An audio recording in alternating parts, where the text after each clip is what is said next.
I've always considered myself a discerning art collector, so when I first heard whispers about a rare painting by the elusive artist Matthias Gray, I was intrigued.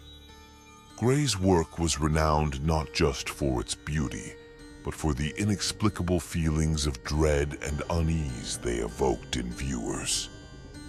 Despite the warnings and dark rumors surrounding his pieces, I felt compelled to acquire one. After months of searching, I found it.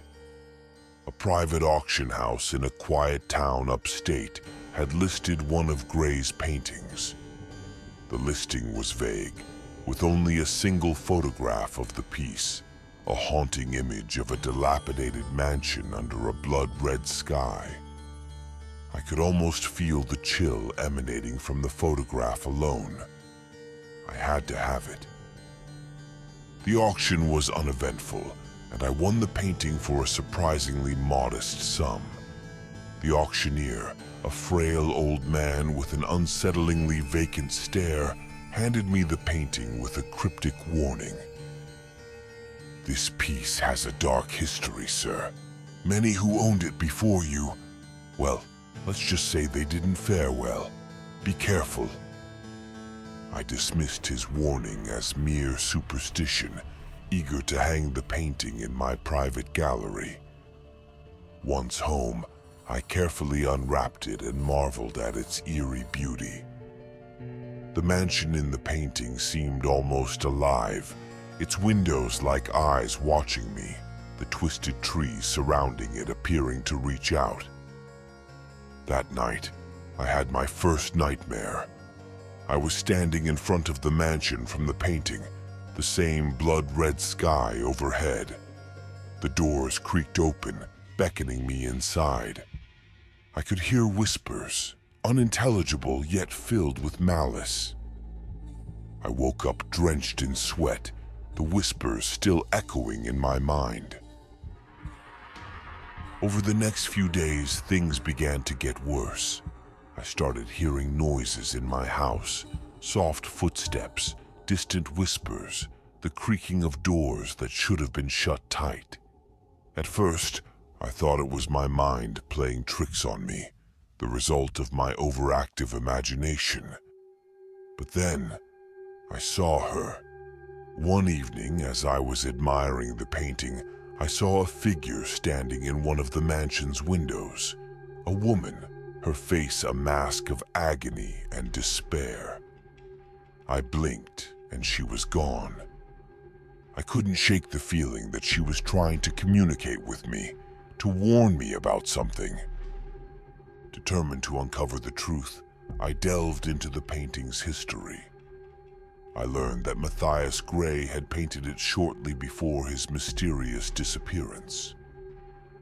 The mansion in the painting was his childhood home, where his family had perished in a tragic fire. Gray had survived, but he was never the same. He claimed to see their ghosts haunting him, tormenting him. His final works, including the painting I now owned, were said to be imbued with the spirits of his lost family. As I continued my research, the hauntings grew more intense. Objects in my house would move on their own, shadows flitted across the walls, and the whispers became more coherent, repeating my name over and over. I felt a malevolent presence closing in on me, suffocating me with its cold embrace.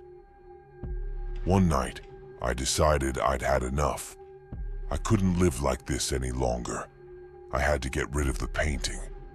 I packed it up and drove to a remote field, intending to burn it. But as I was about to set it alight, I heard a voice, clear and desperate.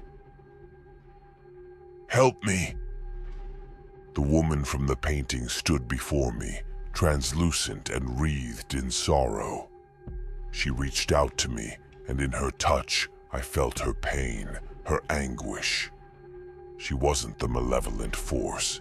She was a victim, trapped within the painting by the dark energy Matthias Gray had unwittingly summoned. I knew then that burning the painting would only trap her forever. I needed to find another way to release her.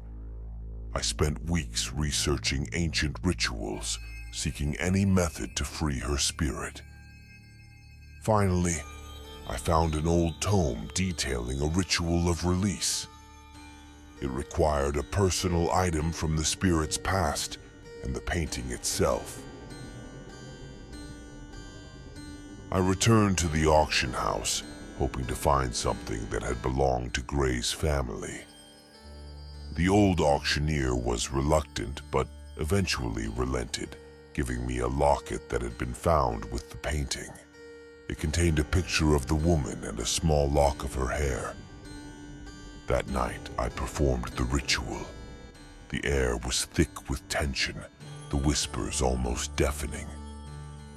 As I completed the final incantation, the painting began to glow, the image of the mansion fading away, replaced by a serene landscape. The woman appeared one last time, her face now peaceful. "Thank you," she whispered, before vanishing into the light. The painting was just an ordinary landscape now, its curse lifted. The hauntings ceased, and my life returned to normal. Yet, I couldn't help but feel a deep sadness for the woman and the torment she endured. I sold the painting, never wanting to see it again, but I kept the locket as a reminder of the ordeal. To this day, I avoid anything related to Matthias Gray. His works, while beautiful, are a gateway to something dark and dangerous. And I've learned to heed the warnings, no matter how superstitious they might seem.